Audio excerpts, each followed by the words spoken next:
इब्न Ziyad Basra के कुछ सरदारों की मैयत में कूफा आया।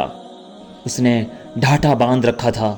वो जिस मजलिस के पास से भी गुजरता सलाम करता तो लोग उसे जवाब में कहते, अलैकस सलाम या इब्ने बिन्त रसूल अल्लाह, ए दुख्तरे रसूल के फर्जन तुझ पर सलाम हो। वो समझ रहे थे कि हुसैन बिन अली अलैहिस्सलाम तशरीफ़ ले आए हैं। हत्ता कि इब्न ज़ियाद कसरे अमारत में पहुंच गया।